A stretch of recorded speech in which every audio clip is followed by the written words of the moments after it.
सो जो next concept हम देखेंगे that is WBS dictionary. WBS stands for Work Breakdown Structure. Dictionary is a document that provides detailed information about each element in the work breakdown structure. Work breakdown dictionary हमारे पास एक ऐसा document है जो हमें वो तमाम डिटेल्ड इंफॉर्मेशन प्रोवाइड करेगा जो हमारे वर्क ब्रेकडाउन स्ट्रक्चर में मौजूद एलिमेंट से रिलेटेड होगी. सो वर्क ब्रेकडाउन डिक्शनरी में हम वर्क ब्रेकडाउन स्ट्रक्चर के हर एलिमेंट से रिलेटेड डिटेल इंफॉर्मेशन को प्रोवाइड करते हैं. For each WBS element, the WBS dictionary may include a brief definition of the scope. So her WBS element के लिए WBS dictionary में हम अपने scope statement की brief definition को include कर सकते हैं या statement of work को include कर सकते हैं. Defined deliverables, a list of associated activities and a list of milestone.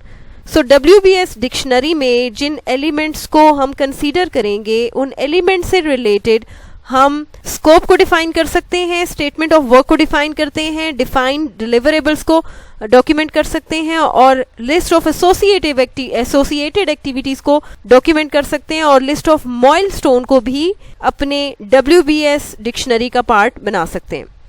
So basically ये वो तमाम इंफॉर्मेशन है जो हम अपने WBS means work breakdown structure में मॉडल करते हैं. It can also be include information such as responsible organisation, start and end dates, resources required, an estimate of cost, charge number, contract information, quality requirements and technical references to facilitate the performance of the work. So basically WBS dictionary में हम जो information include करेंगे उस information में हमारे पास जो further information होगी वो हमारी रिस्पॉन्सिबल ऑर्गेनाइजेशन से रिलेटेड होगी, हमारे उस प्रोजेक्ट की स्टार्ट और एंड डेट से रिलेटेड होगी, हमें जो पर्टिकुलर रिसोर्सेज रिक्वायर्ड होंगे वो इन्फॉर्मेशन डॉक्यूमेंट की जाएगी, कॉस्ट एस्टिमेट्स को डॉक्यूमेंट किया जाएगा, चार्ज नंबर्स को डॉक्यूमेंट किया जाएगा, कॉन्ट्रैक्ट की इंफॉर्मेशन होगी और क्वालिटी रिक्वायरमेंट्स के साथ साथ हम टेक्निकल रेफरेंसेस को भी अपने इस पर्टिकुलर डॉक्यूमेंट का पार्ट बनाएंगे. बेसिकली ये तमाम इंफॉर्मेशन हम अपने काम की परफॉर्मेंस को, अपनी वर्क परफॉर्मेंस को फैसिलिटेट करने के लिए इस पर्टिकुलर डिक्शनरी का पार्ट बनाएंगे. सो इन शॉर्ट हम ये कह सकते हैं कि WBS डिक्शनरी हमारे पास एक ऐसा डॉक्यूमेंट है जिसमें वर्क ब्रेकडाउन स्ट्रक्चर के हर एलिमेंट की जो डिटेल्ड इन्फॉर्मेशन है उसको डॉक्यूमेंट किया जाएगा. ये जो डिटेल्ड इन्फॉर्मेशन है वो हमारे पर्टिकुलर एलिमेंट से रिलेटेड जो स्टेटमेंट ऑफ वर्क है उनको डिफाइन करने के लिए यूज़ की जाएगी, डिलीवरेबल्स को, एसोसिएटेड एक्टिविटीज़ को, माइलस्टोन को डॉक्यूमेंट करने के लिए यूज़ की जाएगी. इसके अलावा हम इसमें अपनी जो रिस्पॉन्सिबल ऑर्गेनाइजेशन है उससे रिलेटेड इन्फॉर्मेशन भी डॉक्यूमेंट कर सकते हैं, स्टार्ट एंड डेट्स को भी डिफाइन कर सकते हैं, रिसोर्सेज जो हमें रिक्वायर्ड है उनको भी डॉक्यूमेंट कर सकते हैं, एस्टिमेटेड कॉस्ट को भी डिफाइन कर सकते हैं, कॉन्ट्रैक्ट की इन्फॉर्मेशन को भी डिफाइन कर सकते हैं, क्वालिटी रिक्वायरमेंट्स को डिफाइन कर सकते हैं, टेक्निकल रेफरेंसेस को डिफाइन कर सकते हैं.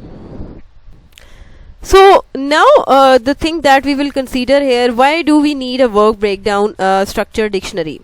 हमें WBS डिक्शनरी की ज़रूरत क्यों है? Since the WBS is a graphic, there is a practical limit to how much detailed information can be included in each element. So basically जो वर्क ब्रेकडाउन स्ट्रक्चर है ये एक ग्राफिकल रिप्रेजेंटेशन है जिसमें हम अपने पर्टिकुलर मेन टास्क, उनके सब टास्क और माइलस्टोन्स को प्रेजेंट करते हैं. सो बेसिकली ये जो पर्टिकुलर टेक्निक है जिसके थ्रू हम अपने वर्क ब्रेकडाउन स्ट्रक्चर को मॉडल कर रहे होते हैं उसमें हम अपने काम से जो रिलेटेड डिटेल है उसको हम वहाँ पे अपने उस वर्क ब्रेकडाउन स्ट्रक्चर का पार्ट नहीं बना सकते. तो इसी इन्फॉर्मेशन को डिटेल लेवल पे एक्सप्लेन करने के लिए हम WBS डिक्शनरी को यूज़ करते हैं और इस WBS डिक्शनरी के अंदर हम अपने वर्क ब्रेकडाउन के हर एलिमेंट की डिटेल लेवल पे जो भी इंफॉर्मेशन होगी उसको हम डॉक्यूमेंट करेंगे और अपने WBS डिक्शनरी का पार्ट बनाएंगे. So basically, however, we can solve this problem by using a short title and a numbering scheme on the graphic in the WBS and providing more detail regarding these work breakdown structure elements in the work breakdown dictionary. So हम इस problem को solve कर सकते हैं short titles को use करते हुए या नंबरिंग स्कीम को यूज़ करते हुए on the graphical representation of work breakdown structure, और प्रोवाइड कर सकते हैं more detail regarding these work breakdown structure elements in the work breakdown structure dictionary. So हम अपने जितने भी वो एलिमेंट्स जो हमारे वर्क ब्रेकडाउन स्ट्रक्चर का पार्ट है, उन एलिमेंट्स की डिटेल्ड इन्फॉर्मेशन को डॉक्यूमेंट कर सकते हैं अपनी वर्क ब्रेकडाउन स्ट्रक्चर डिक्शनरी में। When stakeholders read these detailed descriptions in the WBS dictionary, they get a much better understanding of the scope of the work because of their context within the work breakdown structure hierarchy of elements. जब भी हमारे stake holder जो है वो हमारी work breakdown structure में जितनी भी डिस्क्रिप्शंस, डिटेल डिस्क्रिप्शंस गिवन है उनको रीड करेगा, तो वो बेहतर तरीके से अंडरस्टैंड कर सकते हैं हमारे स्कोप ऑफ वर्क को, क्योंकि बेसिकली जो हमारे स्टेक होल्डर्स हैं वो जो वर्क ब्रेकडाउन स्ट्रक्चर डिक्शनरी के थ्रू बेहतर तरीके से अंडरस्टैंड कर सकते हैं उस काम को जो उन्होंने मस्ट परफॉर्म करना है, जो रेफर करता है हमारे वर्क ब्रेकडाउन स्ट्रक्चर को। So finally by linking document templates and examples from our actual projects, we will greatly improve compliance with the organization standards and improve quality. So हमारी actual organisation की जो actual projects हैं उनको, उनकी examples को और जो हमारे डॉक्यूमेंट टेम्पलेट्स हैं उनको लिंक करने से हम अपने पर्टिकुलर ऑर्गेनाइजेशन के स्टैंडर्ड्स को इम्प्रूव कर सकते हैं और अपने ऑर्गेनाइजेशन की क्वालिटी को बेहतर बना सकते हैं. So we have a sample work breakdown structure dictionary कि हमारी जो वर्क ब्रेकडाउन डिक्शनरी होती है वो बेसिकली वो किस तरह की होती है. सबसे पहले हमें प्रोजेक्ट का जो टाइटल है उसको दिया जाता है, जैसे online shopping system is the title of the project. Work package ID, जिन वर्क पैकेज आईडीज़ या एक्टिविटीज़ को हम यहाँ पे या टास्क को हम कंसीडर करेंगे या एलिमेंट्स को कंसीडर करेंगे, that is 1.2.2.3. Work package name क्या है? Design payment screen. Work package description क्या है? Complete the user interface design for the payment screen etcetera. ये टास्क असाइन किया गया है जॉन अब्राहम को और डिपार्टमेंट इंफॉर्मेशन टेक्नोलॉजी है. जिस डेट पे असाइन किया गया उसको मेंशन किया गया, उसकी ड्यू डेट मेंशन की गई है, इसकी एस्टिमेटेड कॉस्ट मेंशन की गई है और उसकी अकाउंटिंग कॉस्ट जो है वो मेंशन की गई है. So this is basically a sample of work breakdown structure dictionary. So जो नेक्स्ट टॉपिक हम यहाँ पे कंसीडर करेंगे that is critical path method.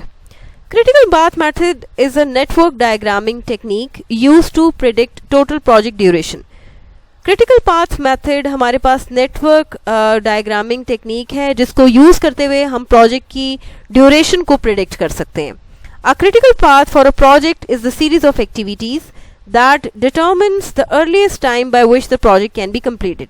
So critical path किसी भी प्रोजेक्ट में वो सीरीज ऑफ एक्टिविटीज हैं जिनको यूज करते हुए हम ये डिटर्मिन कर सकते हैं कि वो कितनी जल्दी हम अपने प्रोजेक्ट को कंप्लीट कर सकते हैं, कितना अर्ली हम अपने प्रोजेक्ट को कंप्लीट कर सकते हैं. The critical path is the longest path through the network diagram. So critical path हमारा वो पाथ होता है जो हमारी नेटवर्क डायग्राम का लॉन्गेस्ट पाथ होगा, जिसकी ड्यूरेशन सबसे ज़्यादा होगी, and has the least amount of slack और फ्लोट. और हमारे उस पर्टिकुलर पाथ में जो स्लैक और फ्लोट है that will be the least amount. Slack और फ्लोट से मुराद हमारा वो टाइम है जो हम किसी भी पर्टिकुलर एक्टिविटी को डिले कर सकते हैं. सो क्रिटिकल पाथ में जो हमारा स्लैक और फ्लोट होगा that will be almost zero. Slack और float is the amount of time an activity may be delayed. So slack और फ्लोट क्या है? ये हमारे पास वो अमाउंट ऑफ टाइम है जिसमें हम किसी भी पर्टिकुलर एक्टिविटी को डिले कर सकते हैं without delaying the succeeding activities और द प्रोजेक्ट फिनिश डेट.